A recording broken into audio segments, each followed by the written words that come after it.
2-3 रोज बाद प्रकाश के यहाँ से बिल्टियां भी मौसूल हो गईं और मैंने माल छुड़ाकर ग्राहकों में तकसीम करके अपनी जेबें पैसों से भर लीं। दरअसल अब मेरी तरबियत तो मुकम्मल हो चुकी थी और मैं पंजाब वापस जा रहा था। रवानगी से कबल मैं चेतन से मिलने गया तो वो कहने लगा, कामरेड, तुम्हारा अगला मिशन भी सौंप दिया गया। वो क्या? मैं हैरान होकर उसकी तरफ देखने लगा तो उसके होंठ आहिस्ता आहिस्ता थिरकने लगे। स्वामी दयानंद को कत्ल करना होगा। वो क्यों? वो मैं कहते कहते रुक गया। मेरे कानों में सजाता के ये अल्फाज गूंजने लगे। अभी नए नए हो, तुम्हें जल्द ही इल्म हो जाएगा कि सीनियर्स का एहतराम करना चाहिए, तुम्हें हुक्म की तामील करनी चाहिए और बस। इस मर्तबा मैंने सफ़र अकेले ही किया था।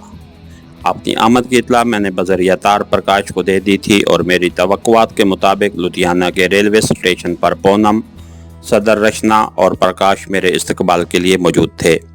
उन्होंने मुझे इस तरह हाथों हाथ लिया जैसे मैं प्रदेश से लंबी मुद्दत गुजार के वापस आ रहा हूँ। खुशी से पूनम का चेहरा तो खसूसन गुलनार हो रहा था। हिजाब व हया की सुर्खियाँ उसके गालों पर फैल रही थीं।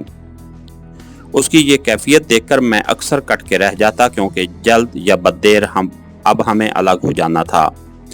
फिर भी बादिल नखास्ता मुझे उस बलाए जान खेल को आखिरी एक्ट तक खेलना था। स्टेशन से हम सीधे कारखाने में चले आए थे, जहां सदर रचना के लिए खरीद करदा तहाइफ मैंने उसके हवाले कर दिए। आज तक किसी ने उससे ऐसी अमली मोहब्बत का मुजाहरा नहीं किया था। तहाइफ वसूल करते हुए उसकी हालत दीदनी थी। भैया कहकर वो मुझसे लपट गई। जब मैंने उसे खुद से अलग किया तो उसके गालों पर आंसू फिसल रहे थे। थोड़ी देर बाद मुझे उसकी वजह भी मालूम हो गई। सदरशना ने अभी तक ये बात प्रकाश से छुपाई हुई थी कि उसकी सगाई होने वाली है।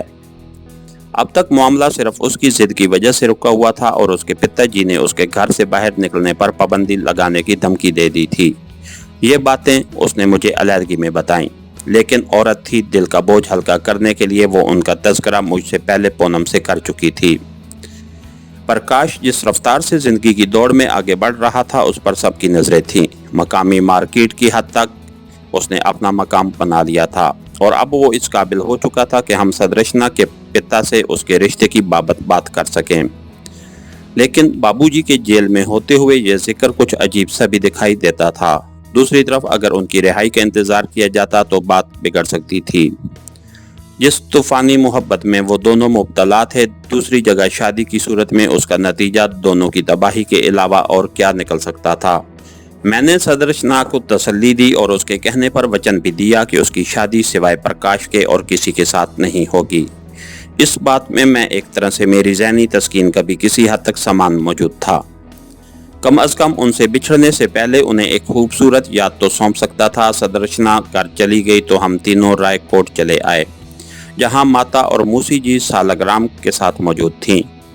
जिस तरह एक महीना उन्होंने दिन गिन गिन कर गुजारा था, उसका अंदाज़ा मैं उनके रवैये से बखूबी लगा सकता था। यहाँ पहुंचकर मुझे बाबूजी से मुतल्लिक की जाने वाली जेली कोशिशों की एक लंबी कहानी उनके गोश गुजारना पड़ी और उन्हें मैंने ये यकीन दिला दिया कि अब 3 महीने के बाद बाबूजी हर सूरत में रिहा हो जाएंगे। उनके खिलाफ नक्सलबाड़ी होने की कोई शहादत हुकूमत को नहीं मिल सकी। रात को मैंने पूनम से मशवरा किया और हम उस फैसले पर पहुंचे कि प्रकाश की शादी फौरन हो जानी चाहिए।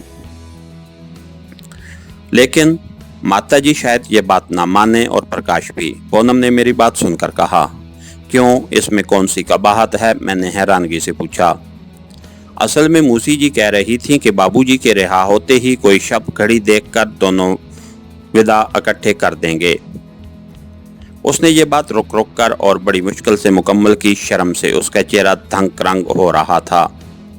अच्छा तो ये बात है, मैंने उसे छेड़ने के अंदाज में झुककर उसकी आंखों में झांकते हुए कहा, जहां अनबसात का समुंदर ठाठे मार रहा था।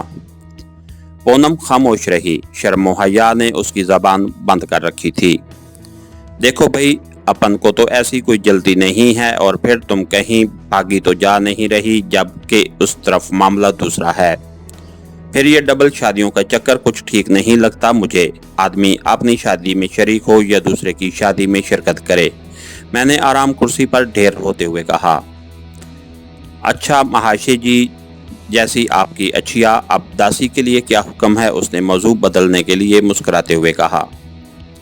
میرا جواب سن کر وہ قریباً بھاگتی ہوئی کمرے سے باہر نکل گئی۔ تھوڑی دیر بعد اس کی واپسی چائے کے ساتھ ہوئی۔ لمبے سفر نے مجھے تھکا ڈالا تھا۔ رات کو جلد ہی میں نیند کی دیوی کی آغوش میں سما گیا اور میرا لاشعور ساری رات مجھے مشرقی پاکستان اور کلکتہ کے گلی کوچوں میں گھماتا رہا۔ سجاتا ابھی تک میرے حواس پر سوار تھی۔ ایک محاذ بھائی درندے کو موت کی نیند سلانے کے بعد اب مجھے اپنا آپ کچھ ہلکا پھلکا محسوس ہونے لگا تھا۔ میرے انتقام کی آگ تو شاید کبھی سرد نہ پڑ سکے، لیکن ایک طمانینت سی ضرور محسوس ہونے لگی تھی۔ صبح بیدار ہو کر ناشتہ کرتے ہی میں نے لدھیانہ کا رخ کیا۔ دوستوں کو اپنی آمد سے مطلع کر کے میں نے مقامی تحریک سے رابطے کی ٹھانی، جہاں میرے متعلق اطلاعات پہنچ چکی تھیں۔ سوامی دیانند ابھی تک گردش دوراں کا شکار تھا، سوائے اس کے اندھے عقیدت مندوں کے، اور کوئی بھی اس کے آشرم کے نزدیک پھٹکنے کو تیار نہیں تھا۔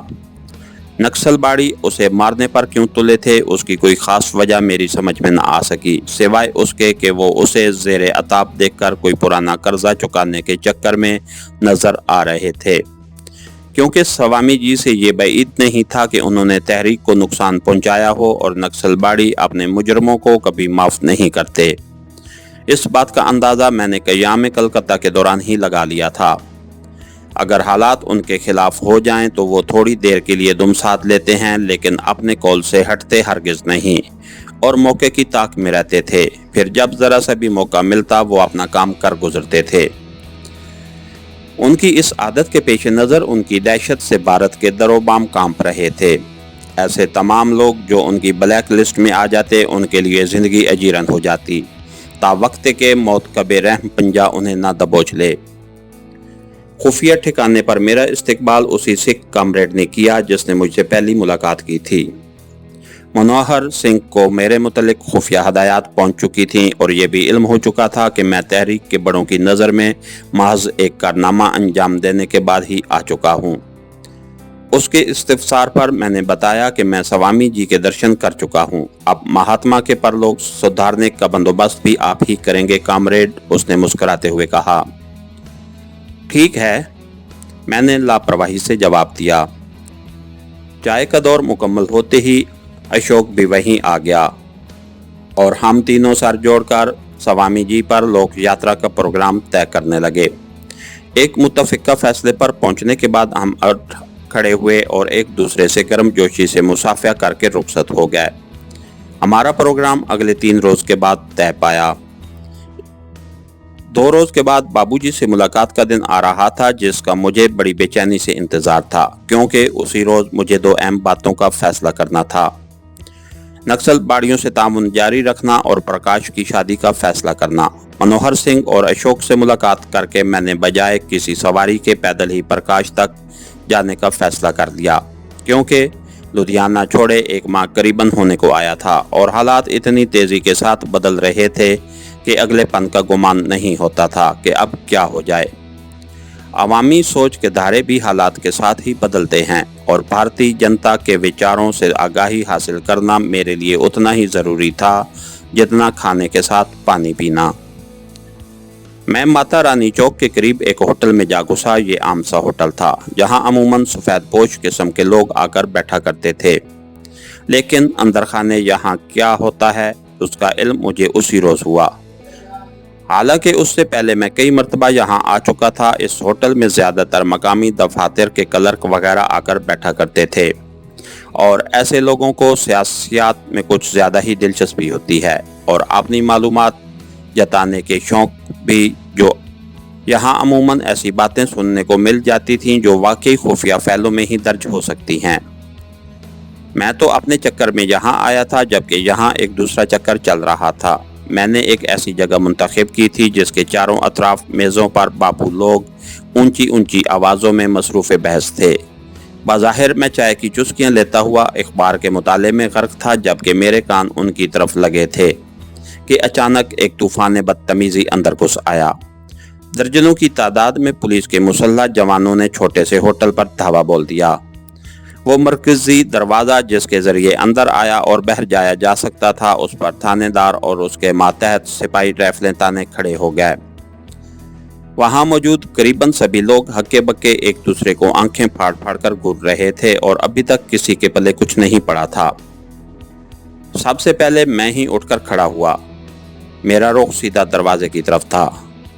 की गले, एक हवलदार ने मुझे घूरते हुए कहा। कुछ नहीं महाराज, चाय पी ली, अब घर जाएंगे, मैंने बत्तीसी निकालते हुए कहा।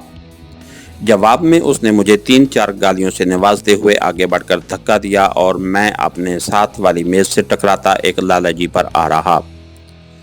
मेरा खून खौल उठा, लेकिन सूरत हाल देखते ही दिमाग ठंडा हो गया और मैं भीगी बिल्ली बनकर वहीं दुबक गया।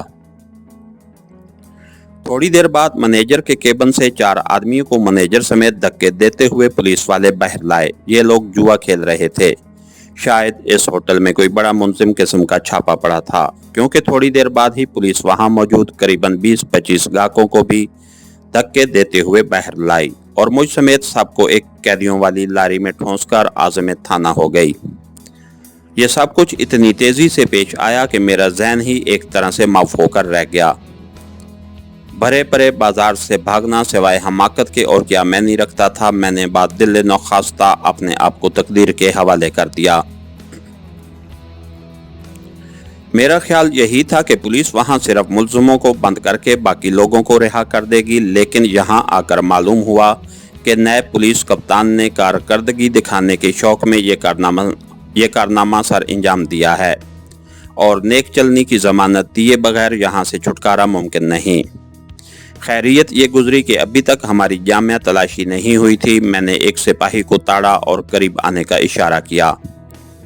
10-10 के 2 नोट उसकी मुट्ठी में थमाए, जो उसकी औकात से बाहर हाल ज्यादा थे, लेकिन अंदरी हालात उससे कम में काम भी नहीं चल सकता था। मेरी तवक्को के मुताबिक उसने मुझे मोटी असामी समझा और मेरी खिदमत के लिए तैयार हो गया। मैंने उसे प्रकाश की तरफ दौड़ाया और मजीद अनाम का लालच भी दे दिया।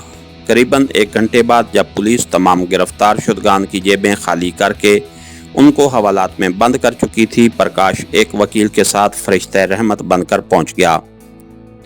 उसने अक्लमंदी का मुजाहरा करते हुए मजिस्ट्रेट से मेरी जमानत कबल अज गिरफ्तारी भी करवा ली थी, लेकिन उसकी नौबत ना आई और थानेदार ने मेरी जामिया तलाशी से हासिल शुदा 200 रुपये और मजीद 100 रुपये लेकर मुझे उस नसीहत के साथ रिहा कर दिया कि मैं आइंदा जुआ नहीं खेलूंगा। प्रकाश को यकीन था कि मैं ऐसी कभी हरकत नहीं कर सकता, फिर भी मैं उसके सामने न जाने क्यों शर्मिंदगी सी महसूस करने लगा। खैरियत तो है, उसने बाहर निकलते ही हंसते हुए दरियाफ्त किया। खैरियत ही गुजरी, वरना मुलाकात शायद जेल में होती। मैंने बज़ाहिर मुस्कुराते हुए कहा, शरीमान, ये शौक आपस में खेल भर कर भी पूरा हो सकता है। उसने मुझे छेड़ते हुए कहा, यार बस अब क्या कहूँ, तुम्हारे सामने ज़रा शर्म आती है। हम दोनों कहका लगाकर हंस दिए। मैंने उसे तमाम वाक़यात से आगाह करने के बाद दरख्वास्त की कि इस राज को राज ही रखे। मेरी खुशकिस्मती थी कि अगले दिन के अखबारात में जुआ खेलते हुए पकड़े जाने वालों में मेरी तस्वीर शामिल नहीं थी, वरना बाद में ये मेरे लिए इंतहाई नुकसानदेह साबित होती। इसके साथ ही हमारी आज के एपिसोड का इख्तिताम हुआ। कहानीगर चैनल को लाइक कीजिए, सब्सक्राइब कीजिए और बेल आइकन को प्रेस कर दीजिए ताकि हर आने वाली नई वीडियो आप तक बर वक्त पहुँच सके। शुक्रिया।